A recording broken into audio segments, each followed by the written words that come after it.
No one wanted to talk about the Pure study. No one wants to even talk about it. Why?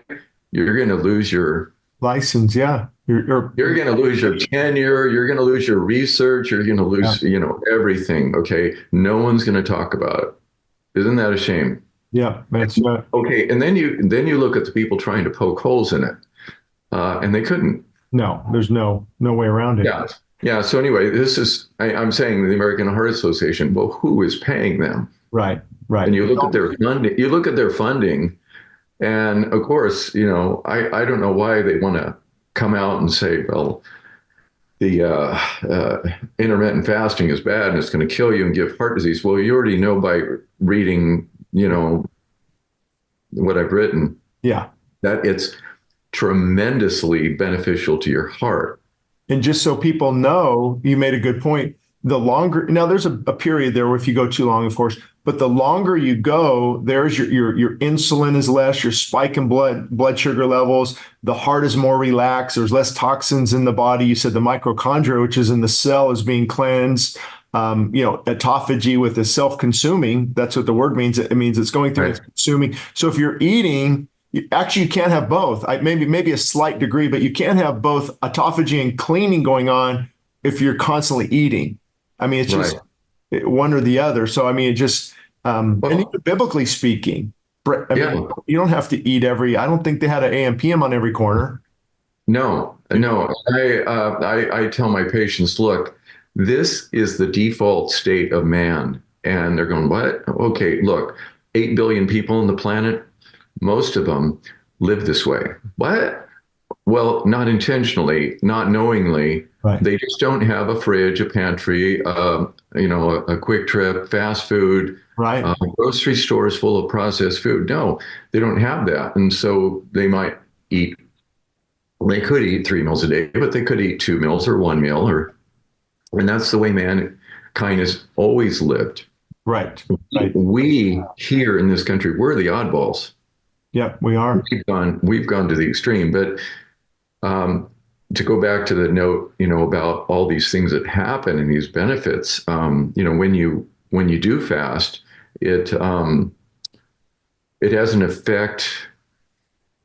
After you fast, your growth hormone goes up, and it goes up significantly. I don't know if you've looked at those. 1,000%, right? Yeah, it's like 16 hours or 24 hours or 36. yeah, and so you get all of these incredible benefits. And what does that translate to? Increased stem cells. Yeah. Okay, so But we're it's talking, just to clarify, we're talking primarily at this point if people can just drink water because they're wondering, oh, can I have lots of juice? Well, there's your fructose and your insulin. And I mean, we're talking about mainly just having water to get that deep cleaning. And I know different right. people, I mean, 12 hours, 16, 24, there's so much we could go into, which you did in your book. I have, as far as, talk to your physician, what medication are you on? There's some people that shouldn't fast if you're having kidney issues and because your kidney is going to work over. So but we're talking about the average person. Try going 12, 16, 24 hours, just drinking water. I mean, is that I'm sure because people want some practical application too. Yeah, and that's exactly what I have my patients do. And I tell them, look, I don't expect you to start off with this. Some of them decide they're going to do it. I'm going to go for it. And I go, Yeah. no, it's kind of hard if you're not used to it. Yeah. And it takes a little bit of turning on the genetic machinery, okay, to get going. Yeah. Yeah, and so I tell them, start off with, if you're at 12 hours, anyone can do that. I go to 14, work it out, try to going to 16. I like 18, okay, but Yeah. I'm not fixed on that. There are a lot of people that like the 20-hour fasting, 4-hour window. Right.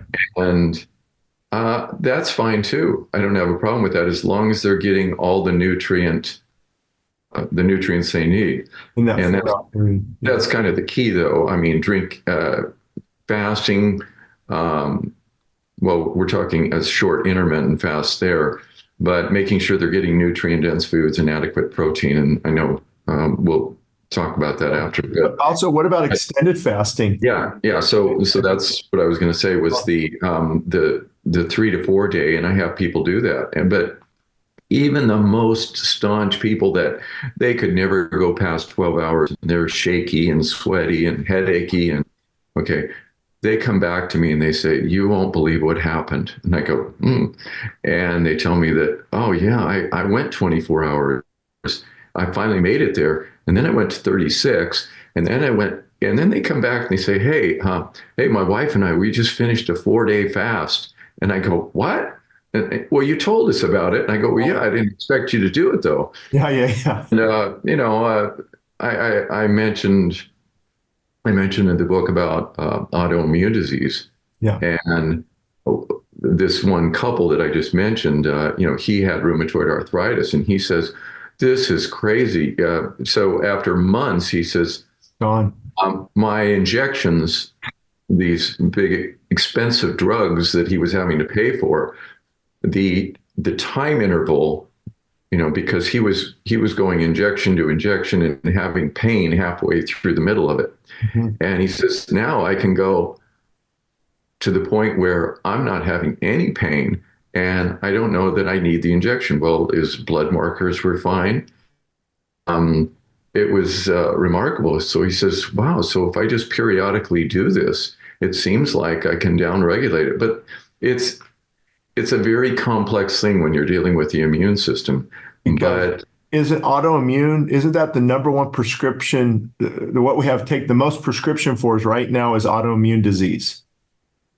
uh, The top, well, top. the most expensive ones. Yeah. And they're caused by either toxicity, right? Or deficit. One of the, if there's nutrient deficits or toxicity building up in the thyroid or different areas. uh, with regards to autoimmune, Yeah. it's linked mostly with the gut. Okay. Yeah. Gut bacteria microbiome. Okay, the in it's the interaction of the immune system with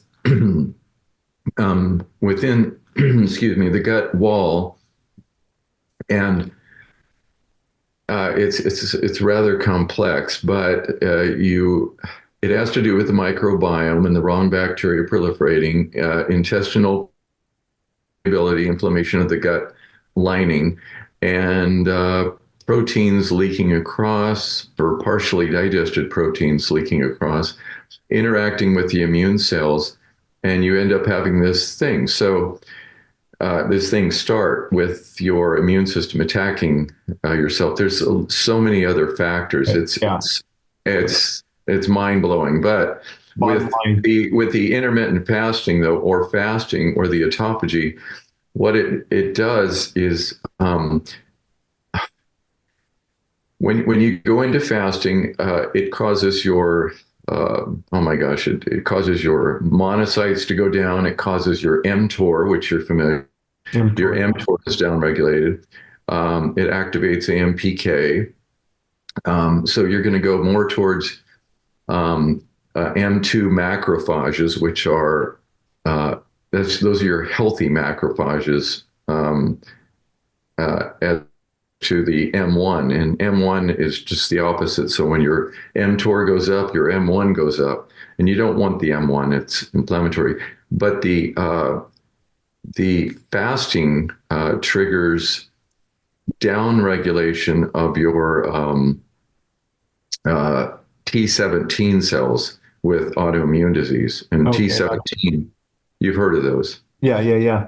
Yeah, so it changes the Treg to T17 ratio. And with that imbalance, when you get the imbalance, you end up increasing that. But this is part of how this happens. The SIRT1 gene, which gets flipped, that's the anti-aging gene, of course, but the SIRT1 pathway, it gets flipped, and all these crazy things happen.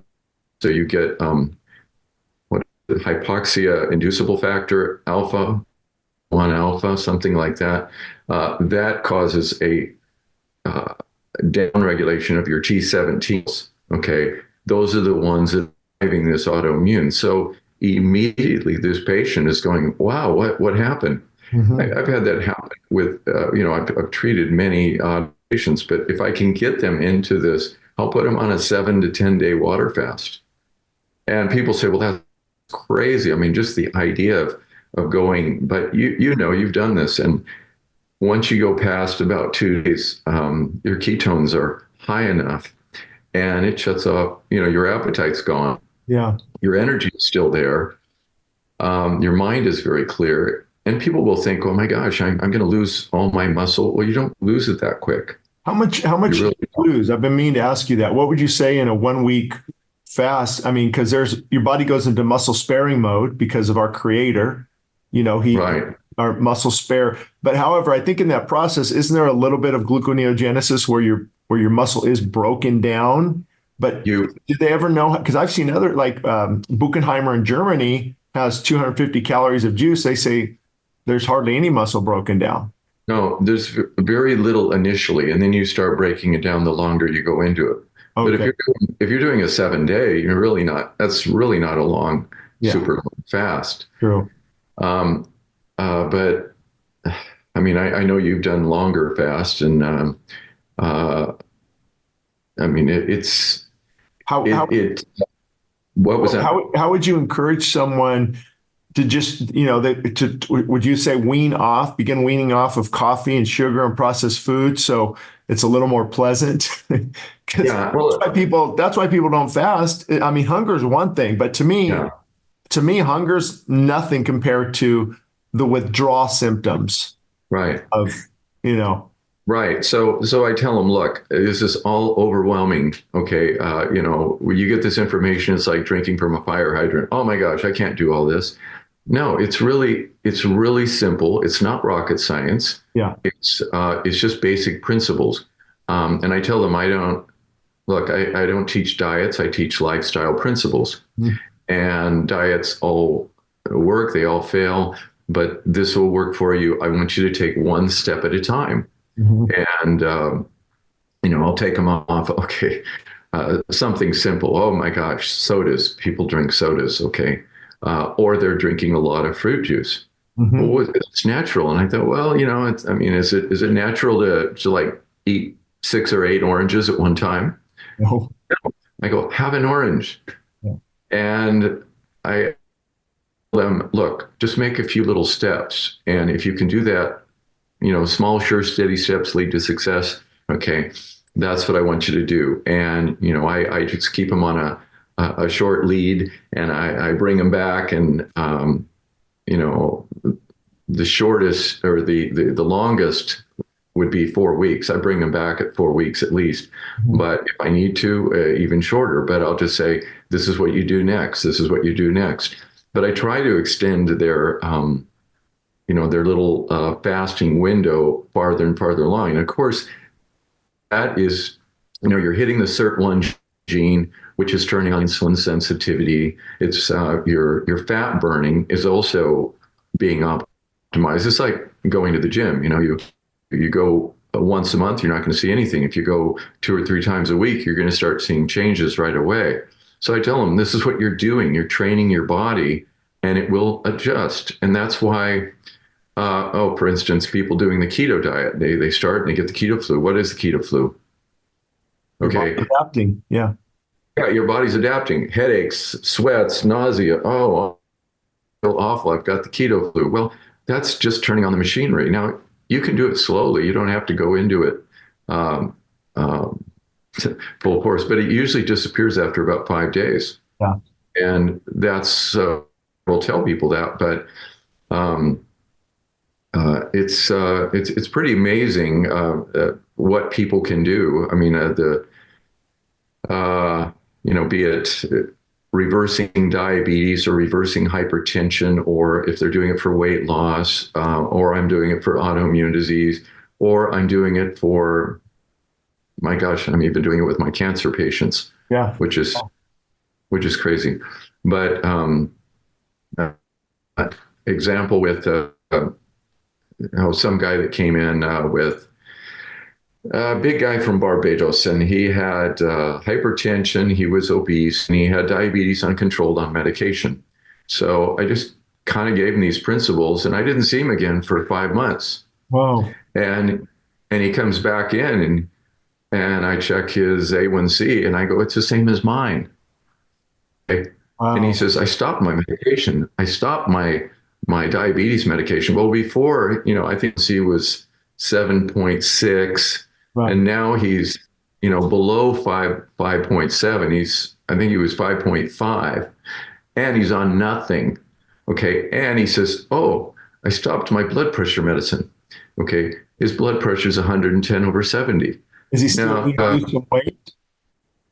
he lost weight, and so anyway, he was just, um, yeah, he's big. Let's see, how old was he? 42. Okay, I mentioned he's from Barbados. Yeah. Big guy.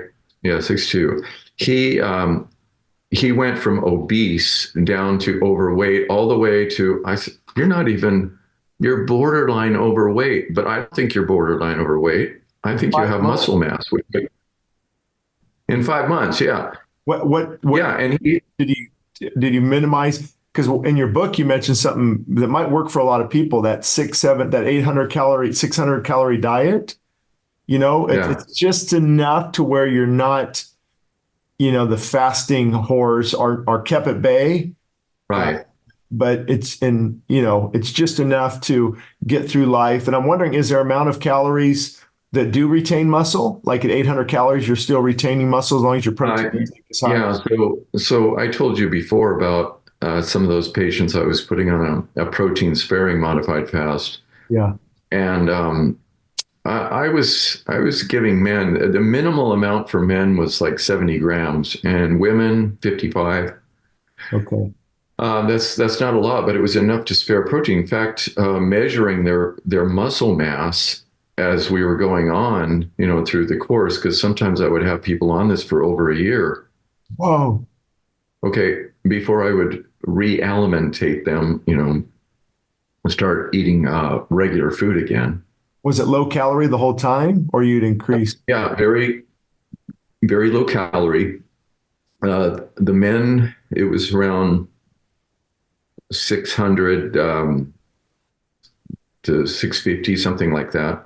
Okay. Uh, the women were a little bit less, but they stayed on that. They had, all the vitamins and nutrients they needed, but we were able to actually build muscles. So the people that they couldn't exercise because they were so big, Right. but after you drop down 100 pounds, wow, now we can start doing Wow. something. Yeah. Not that they couldn't, but some people, their ankles were weak. There was too much weight, and um, the next thing you know, they're going to the gym, building muscle. Okay, so not losing muscle, but building muscle, Hmm. because I could measure that in my office. And I was doing that back in the late 80s. I think I started in 87 doing Well, that. I might have interrupted you with the guy with Barbados, but Oh, he was he got down a good weight in five oh, months. How much was he eating during that 5 month period? okay. I did not put him on keto. I didn't take him off carbs. I just told him how to eat carbs. So the principle I told him was that, okay, no processed carbs. You're going to eliminate all processed carbs. And he took notes and he said, yeah, okay. So we're trying to get the glucose curve not to spike, uh, Too much. but, Okay. but to go in and reach all your next eating time without making fat, kind of like that. So I tell them the two things that you need to focus on: nutrient dense, more above ground vegetables than below ground.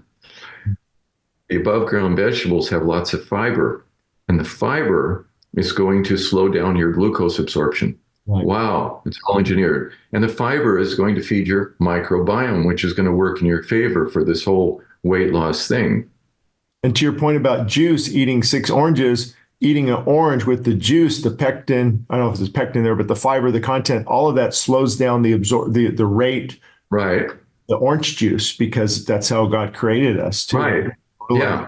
But then we could take too much of that, okay, all at once. Yeah. And okay, Yeah, so I'm not going to eat 6 or 8 oranges. I'm just going to have an orange and it's actually fine. I'm not going to get a spike like that. I'm going to get a curve like that. So I tell them the fiber in your food is going to slow that down and you use it as a fuel and you get those nutrients. The second thing is the protein content. You need to have protein with your meals. And if you have protein, what is it? Your protein comes in with your other macros, your fats, carbs, proteins into the stomach. And the stomach is what? A pre-digested pouch. Yep. What does the stomach have in it? Acid. Hydrochloric acid. That's to prepare the protein. Okay. The carbs and fats don't get a free pass. They have to wait. Sorry, you came in with protein. You're going to have to wait. We're going to empty slower. Oh my gosh, I ate that steak. It's just sitting on my stomach. Well, it is. Okay. And as the stomach slows down its emptying coming into the duodenum, okay, that's where all the glucose is going to be absorbed, right? So if you slow down the gastric emptying, you're going to slow down the curve. And so the curve goes like that without, if you have some Chinese meal with lots of noodles or whatever, and, later you're having problems. So anyway, those two things, the fiber, the vegetables, and the protein. And we're going to just have a nice smooth curve. That's what I told the guy. He came back and he said that he says, I know you told me to go in slowly, but he says, it's from Barbados. Wow. And and so what would you estimate? Maybe around 2,000 calories a day he had? I mean, I guess it just weight loss. He probably did.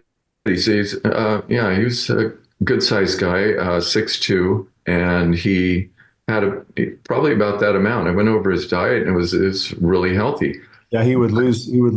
And the whole thing. I mean, protein's such a big debate. I don't want to mention doctors' names, but a lot of them, people who follow fasting, and they talk about no animal products and just we don't need a lot of protein. But when you look at their physique, you can kind of tell that they're also very frail. And I know they're finding as we get older, especially that lean muscle mass is really, really important, and that Right. you can't get the protein content that you need. And I don't know why we were designed just to have plants only. Maybe the soil was different. Maybe, God said you can have meat after the flood. So I don't know how people made it. Maybe the environment, the ozone, the structure of the who knows? But I don't know if you've ever thought about that, but I thought it was funny. Yeah. No, I have, and a lot of it is just conjecture. But no, absolutely. We were designed to eat plants, but meat came along. But he also enabled us to, I mean, the whole Old Testament is full of meat eating. Okay. Yeah. And I got to throw this out there because I am curious your thoughts. I've went back and forth largely because of the influence of others. Because when I was in the health and fitness industry, I was overseeing, a lot of personal trainers, maybe 50, 60 of them, looking at their programs. I never was really certified, but I had a well-balanced knowledge on different things. But, the big thing was energy in, energy out. And then recently, early 2000s, and I can say even like Jason Fung, I'm sure you followed him and others. Yeah. Where they're just, it doesn't matter. Calories don't matter. It's hormones. And even a friend of mine, Dr. Daniel Pompa, we've talked about this before. And I understand it. It is hormones because a lot of it. But if you're taking in more energy than your body needs, you're going to store it. I mean, so calories, it's not like you can just eat 4,000 calories and hey, calories don't matter. They actually do matter. Yeah. I think is that because if you eat too much. Yeah, absolutely. And as far as the protein goes, I mean, I've had bodybuilders that came in, and I had to tell them, I go, look, you're diabetic, and how can I be diabetic? I don't eat any carbs. Okay, well, to start off with, okay, so you're consuming 3 dozen eggs, okay, a day, okay, just egg whites, okay, but 3 dozen eggs, and then you have 2 big slabs of this meat, okay. And it's huge amounts. You're talking so much protein that it was it's gluconeogenesis. You're breaking it all down and you're forming glucose. So with with the keto diet, if people aren't, they say, I don't understand, I'm down to 20 grams of carbs, but I can't lose any, how come I'm not in ketosis?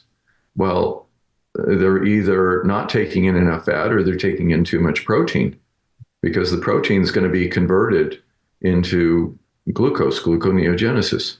Yeah. And and you're going to end up storing it. So interesting. Most people don't do that. But as far as, the how much, as far as, grams per kilo or grams per pound, yeah, the amount that I was telling you with the very low calorie diet, that is more like about that's about 0.8 grams per kilo, if I recall right. Yeah. But other people will vary on that. So I'm not fixated on one number. I don't believe in counting calories, but I tell people you may need to do that initially, just to figure out, wow, I really am consuming a lot. Wow, maybe I should shut that down and decrease my sizes. But I don't want them to fixate on it. But I do tell them, I want you to initially learn the content. If you're buying food that has labels, I go, find out how many grams of carbs you're taking in every day, right. And fats and proteins. But you don't have to keep doing that. I remember when I got to my highest about, I don't know, 6-7 years ago, I was 230. I'm 6'2", and I was 230. I'm like, I'm eating. I mean, I was eating pretty clean. But if you go and you write it down, like, oh man, a cup of cashews, that's like 800 calories. And I think what was getting me is snacks, even healthy snacks. I think if you start to write it down, you realize, oh, I'm like eating way too many calories. So I think it is good. I mean, the bottom line is people, if they need to really lose some weight and get serious, they need to really monitor that caloric intake and make sure it's the right foods, that we're talking about.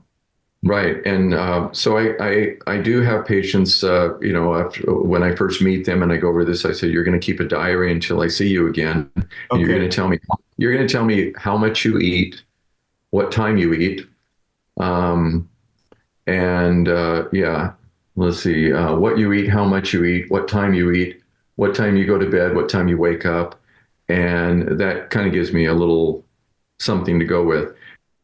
It's a springboard. So I can discuss, wow, did you know that you could substitute this for that? And why are you eating a snack? Why do you need a snack? Is it out of boredom, or are you actually hungry? And okay, well, the boredom, that's another issue, dealing with that. Right. But if you're eating nutrient dense foods and you have plenty of the vegetables with fiber, it should carry you through. The more the higher the amount of nutrients in your food, okay, per calories. All right, now we're going to delve into a few more important topics. Again, I'm here with Dr. Paul Brillhart. You can find his book on Amazon.com, The Lost Art of Fasting in a Gluttonous World. And I know people have a lot of questions for you, but I think the book will answer, a lot of those questions. Right. And I don't know, we've touched on a lot. Go ahead. You want to enter? The other way is through my site, Dr. Oh, yes. drpaulbrillhart.com. And that should link to the page at the store. Dr. Paul Brillhart. And I think they can see our names on this recording. It'll be in the title. We might even be able to put in YouTube in the description. And again, Dr. Paul does not have an open practice. So as much as I'd like him to take me on too, I know his client list is already full.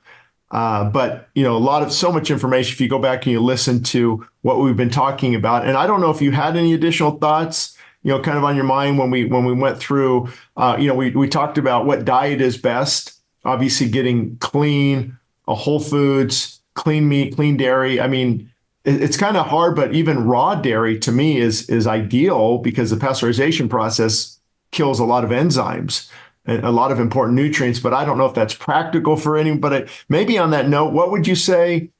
Watch your calories, whole foods, get active. But what do you do with dairy? That's always been my tough one if I can't find raw because, organic, Yeah. but you're just drinking a lot of lactose. You're drinking a lot of sugar water. Yeah. No, with the dairy, well, gee, are you drinking milk? Are you eating cheese? Are you doing Both. other Both.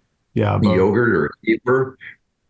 So absolutely, you need to go organic.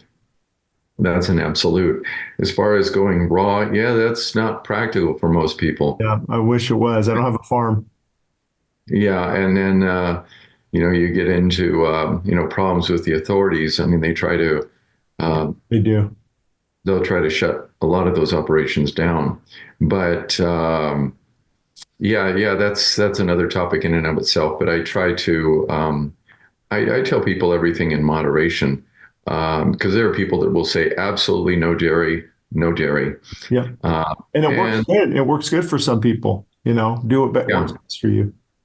yeah, and so I use with that because, like what I said, is the peoples around the world that have been, they've been living off of dairy their whole life, and even some of these centenarians, okay, well, they're having some dairy protein in there as well. They're eating cheeses and kefirs and yogurts and things, but all of those diets vary quite a bit. But it's a very interesting topic. Yeah. I try to moderation in all. And my gosh, you just feed the body. You put the vehicle, you put the vehicle in the, you drive into the gas station and you're going to put good fuel in. You're not going to just say, put whatever in. Okay, well, no, this vehicle only runs on super unleaded. Oh, by the way, don't use the diesel. Okay, no, it's okay. Whatever fuel, it doesn't matter. Yeah. So I try to just focus in on doing away with all the fake food, try to get whole foods, nutrients, and then I try to get them to change their thinking about how they eat. And I tell them, don't be rigid. If you're rigid, you break. Okay, be flexible. Yeah. And if you want to change lanes, you go from the carb lane to the fat lane or back. Or if you want to take a break off the side of the road for a while, get back on the highway and go. Yeah. But think of this as a diet. It's a lifestyle. Yeah. So again, I tell my patients that I'm a driving instructor. I give driving lessons, and this is it. I teach you how your vehicle operates. This is what it is. So if you stay with the basics, stay with the stay in the lane. Yeah. Okay, nutrient dense foods. So, and you mentioned a word, centurion, right? So those who have made centenarian. Yeah, they've made it to 100 years old. And I don't know if I think I sent you the video, but I correspond sometimes with Gary Brecka. Yeah. He used to be in the insurance industry, and they used to be able to pinpoint. He said something that on their study of these people who are 100, every single one of them had high cholesterol. No, that's true. And I mentioned that to someone yesterday. I said, well, that the centenarians don't have low cholesterol. Yeah. And, well, really? Yeah, that's right. So is it all about cholesterol? No, it's not all about cholesterol. Cholesterol, as we mentioned, is one of the most important molecules in the body. Yeah, controls so much.